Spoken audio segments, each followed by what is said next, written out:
Hey everybody, how's it going? This is Ryan with Cattler and welcome to season 2, episode 2 of Cattler Conversations. Today we have agronomist Federico Appleyard, director of DEA Agronegocios in Paraguay and our country rep in the area. So welcome to Cattler Conversations, Federico.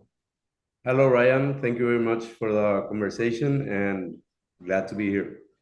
Excellent. So, I've been working with Federico quite a lot over the last couple of years, working together to, set up Cattler's presence in Paraguay. And, it's been one of those great stories to tell. And we always thought it was a kind of a good idea to share it with the rest of the Cattler community. As everybody knows, Cattler is currently in multiple countries, Canada, US, Argentina, Uruguay, Paraguay, Bolivia, and we're taking our first steps in both Brazil and Mexico. So we thought it was kind of a good idea to share a little bit about the Latin American experience of the feedlot world.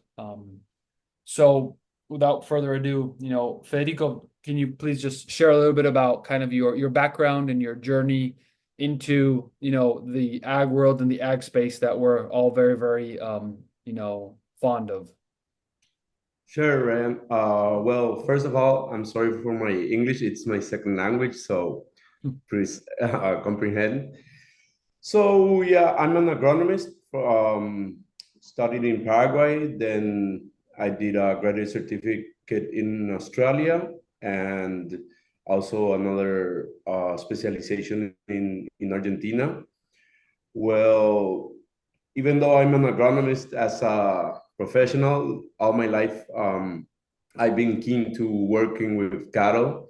My family owns a farm over here, so probably that's what got me into this whole world of cattle, of feeding, and mostly curiosity that's taken me to study and try to comprehend and understand about uh, cattle nutrition and everything takes like a professional, it takes you towards technology, right? So that's then where we end up with Cattler too.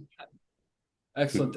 And can you tell us a little bit about what DEA Agronegocios does in Paraguay, kind of the scope of the work that you do there, and how, what do you guys usually specialize in Paraguay?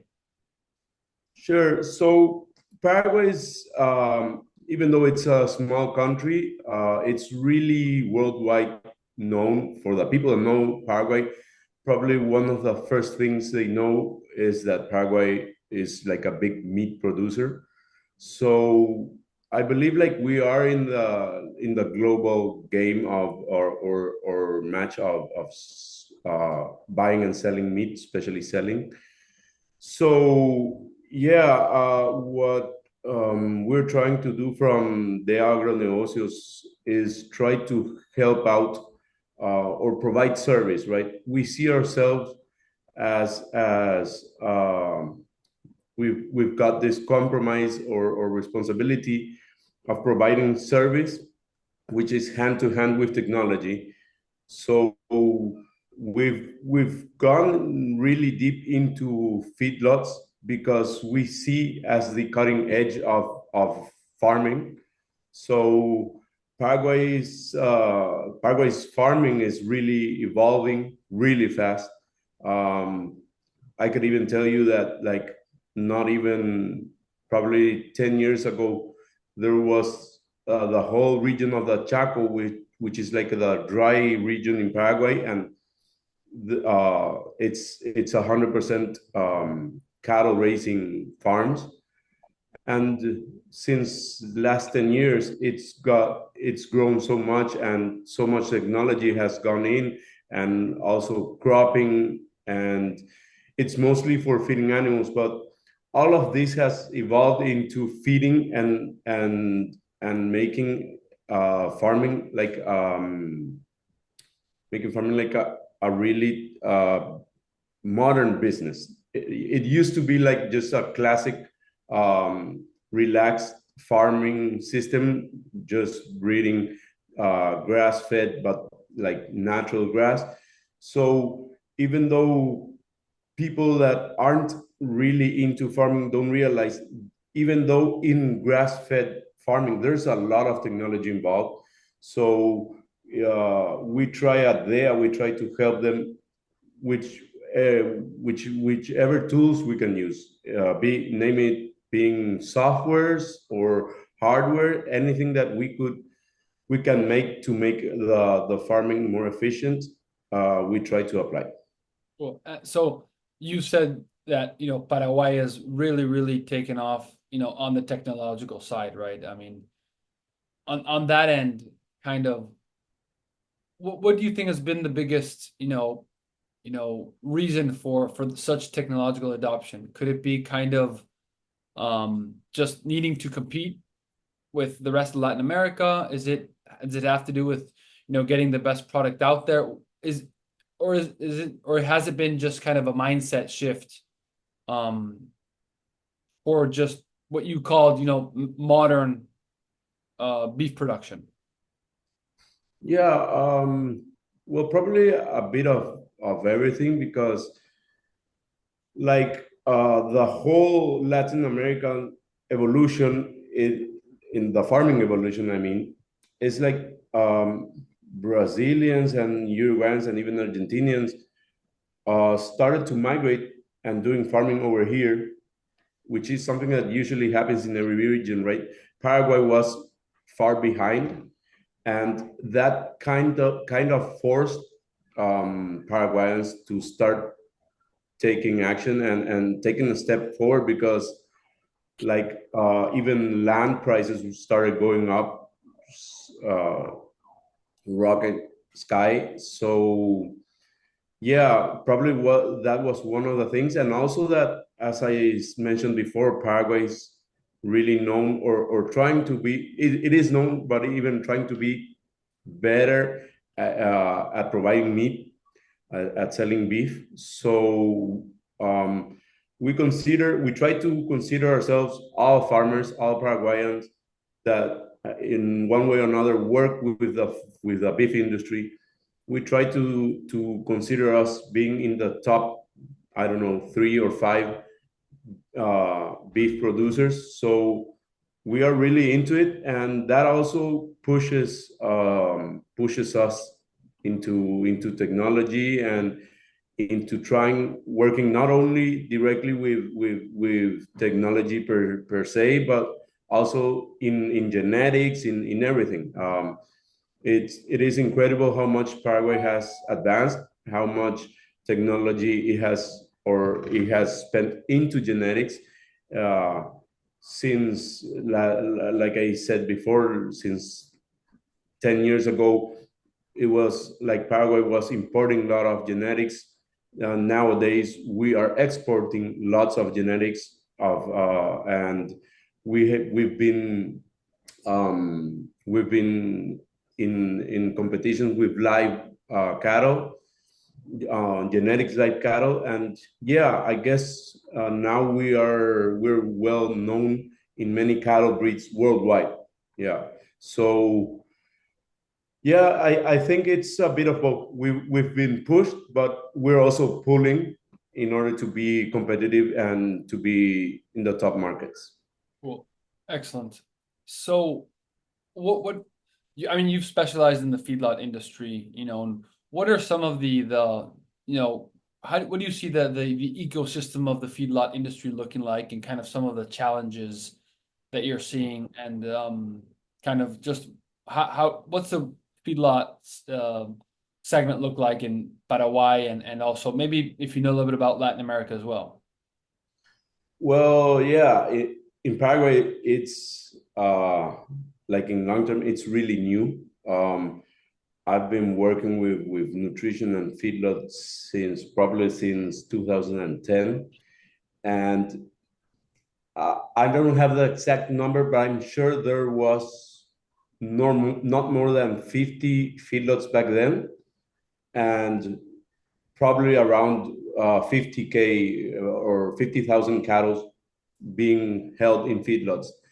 And this year, I got this important or impressive data that there are more than 280 feedlots currently in Paraguay, with far over 300,000 cattle being confined, right? So that probably tells you that in 15 years, it has grown like 6 times.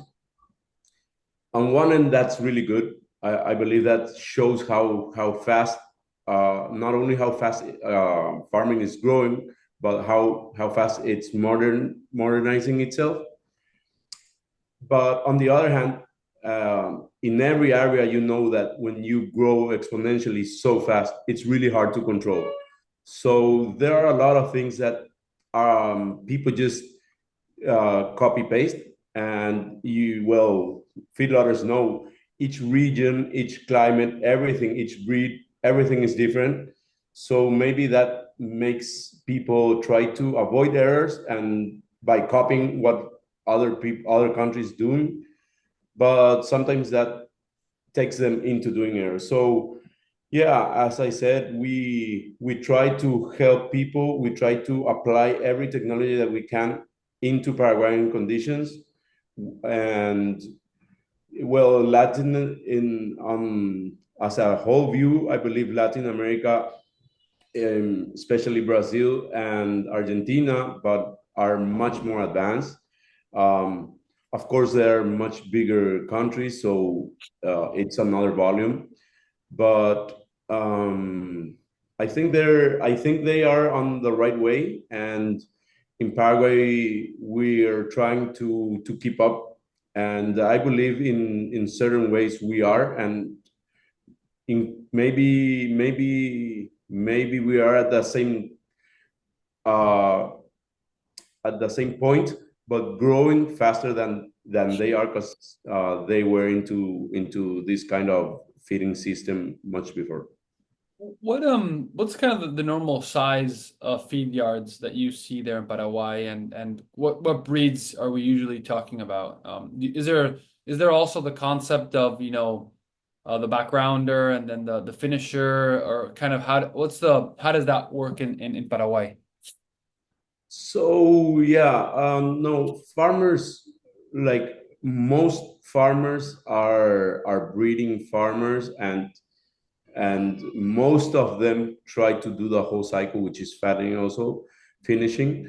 So as feedlot being like a new business inside the whole cycle, most I believe most farmers are from around 2 to 3 thousand cattle per year, finishing cattle per year, and most of them provide their own cattle. And in some cases, we also see farmers buying weaners, and then they grass feed them, toward taking them from around 180 kilos to about 350, and that would be probably in 12-month period. From we usually wean around May, which is right before winter, and then for the whole objective is that before next winter, so next year's May, they go into feedlot with around 350 Oh, kilos. And that would be probably the most common. Nowadays, we're starting to see lots of just feedlots by itself, where people just buy cattle to fatten. It's not really there. I think it's a really complicated business. It's starting to establish itself, but it is not yet well right. developed. So what we Yeah. would call in the States, the custom feeding side, basically. So feeding it out for somebody else for a profit, and kind of having that side, basically, right? Sure. Yeah, once, because from my point of view, those type of business, it really includes, now you're becoming like an agriculture, because you need to provide, to produce cheap food in order to be able to sum up that. Right. So it is something that I think it's starting to stick, but yeah, not so much. So I see most cases, it's foreigners that are coming to do that kind of business. In some cases, good, they're making good business, and in some cases, they're strictly, as I told you before, they're also strictly applying their knowledge from other countries and not doing so good, making that kind of like there's a really famous say company that came over here, and they make, as I told you, like regular feedlots here are around 2 to 3 thousand cattle, and they came and they established a feedlot with, I believe it was 15 or 20,000 cattle capacity, and they even brought how do you call it, like the flakes, to make corn Yeah. flakes. Well, actually, it ended up in that like they weren't able to do the conflict. It was so expensive to do the conflict, which I know it's really Yeah. a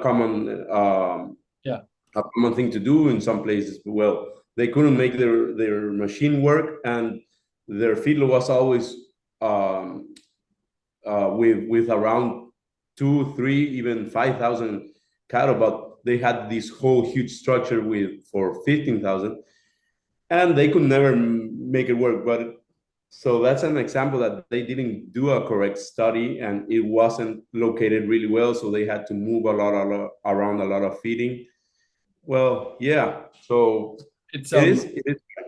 it's one of those things that you have to kind of know the area, know Paraguay to actually understand what can work, what doesn't work. And that's why I was kind of curious on, okay, how is how is feeding feedlots in Paraguay different than, central Nebraska? That you can find these 30, 50,000 head feedlots, um, that have this constant capacity and that they're always working.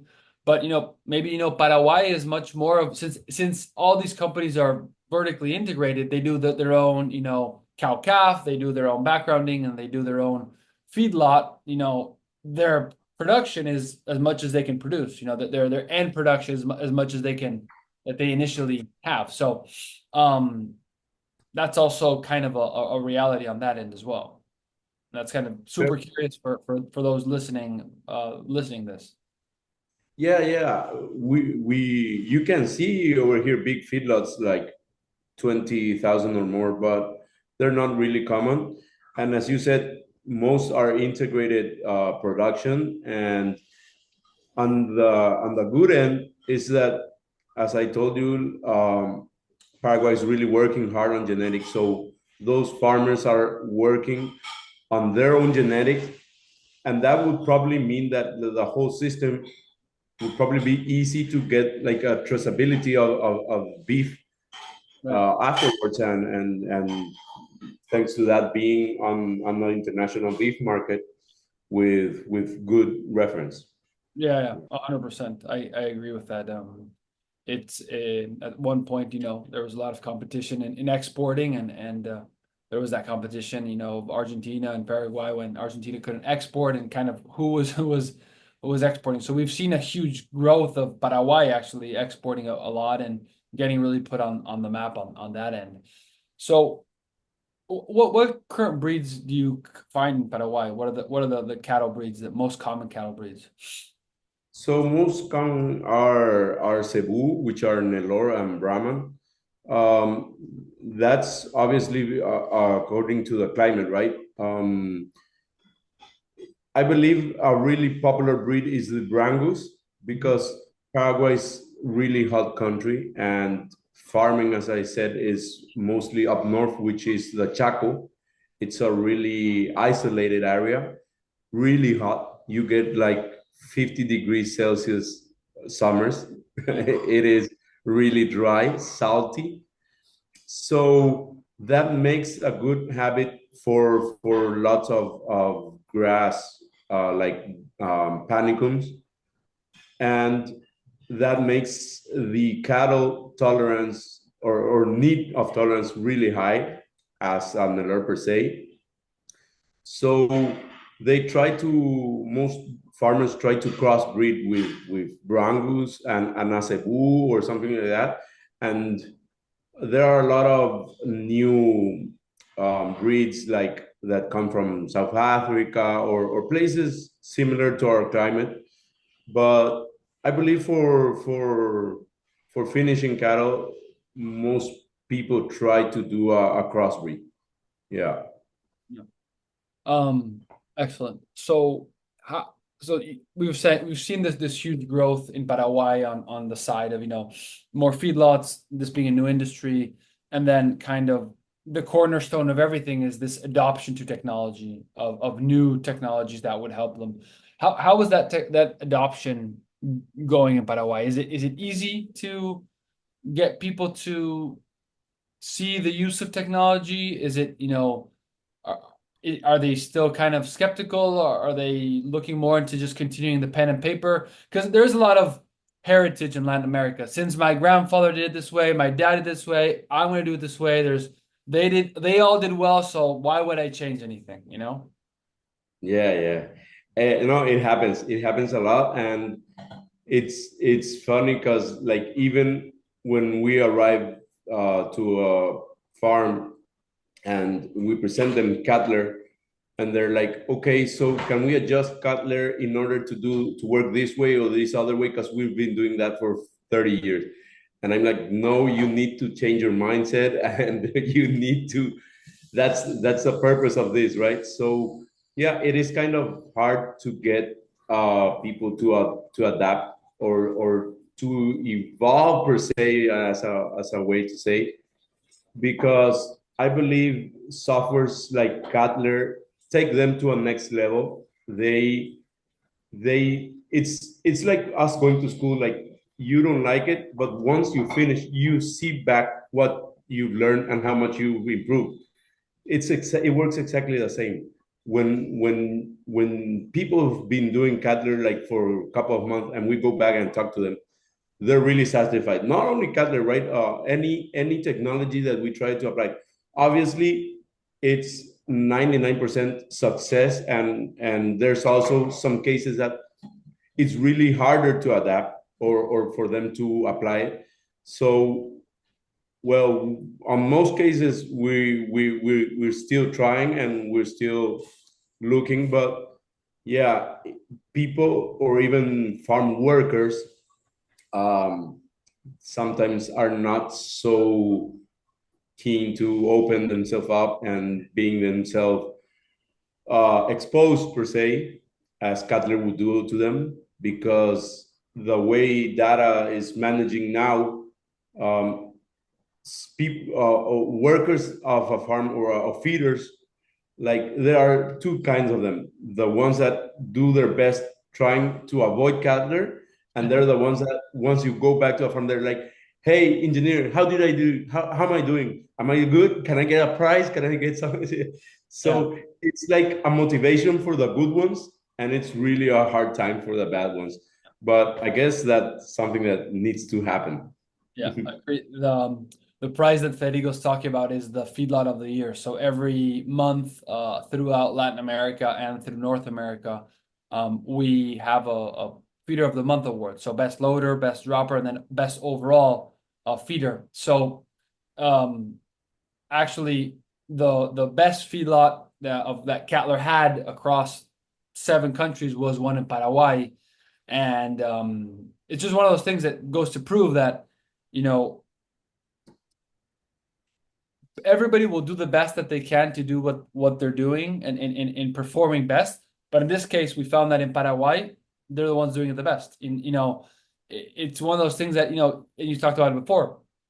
Technology improves, people embrace it, and then the last 10 to 15 years, Paraguay has been improving. So what can we expect? So this is what we see now. And now my question to you is, what can we expect Paraguay, the feedlot industry, and the technology adoption to be for the next 15 years? If we're talking, 15 years from now, what would you say, what would we be running into?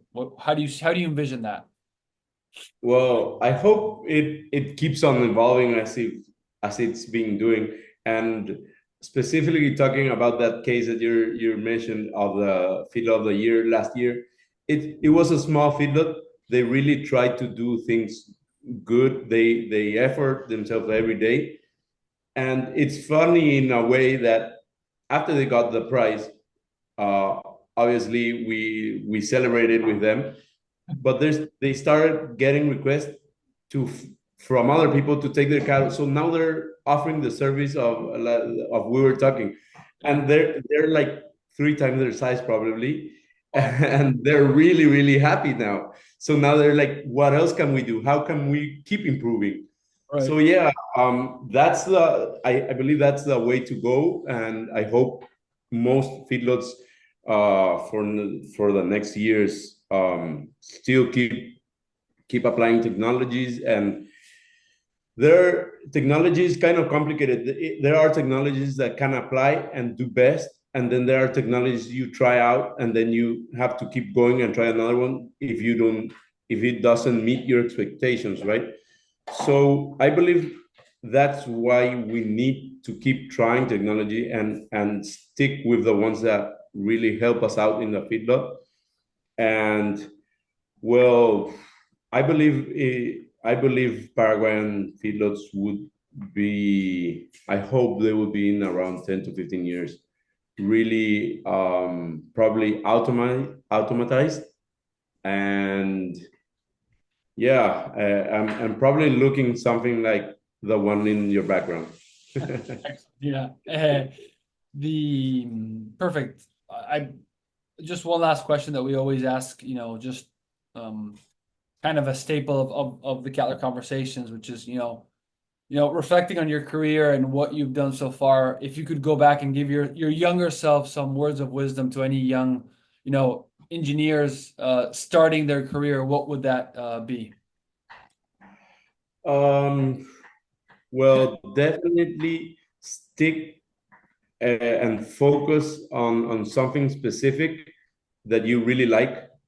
Um, and to my younger self, it would probably be like you need to study more, even more, and concentrate more on feedlots. Because on the way on my like professional career, I've looked or I tried to expand my knowledge and focused on still on cattle, but like on reproduction and stuff. And well, there's a reason why I hadn't had that knowledge. It's because I don't enjoy it as much as I do feedlots. So yeah, focus. I believe there's so much to work on that each one needs to focus on something specific and try to be the best at it, and that really turns out right. I believe that I've put a lot of time and effort and study into feedlots, and that's probably making some benefit not only like to the farmer but to Paraguay. I hope that like if I could leave something behind, it would be that like I gave service to farmers that make a change or an impact for Paraguayan farming. Yeah. Excellent. Excellent, Federico. Again, thank you very much for the time. Thank you for joining Cattler Conversations. And I've been really wanting to do this because I really wanted to share with the rest of the community, mostly North America and Canada, hey, there is a different way of doing things, and that different way, can be in different countries. But I wanted to bring you on just because of the success story we had last year, and just because how, also the great job that we're doing there together. So it's been great. So thank you very much, Federico. Thank you to Ryan, and always that we can show our country. We're really proud of Paraguay. So always doing things good is a good thing to show out. And yeah, and people always say that Paraguayans have the best welcome or how to say receiving guests. So whenever you want, and everyone, welcome to Paraguay, and we'll give you a tour around our feedlots. Thank you very, very much, Federico. I appreciate it. Bye. Bye bye.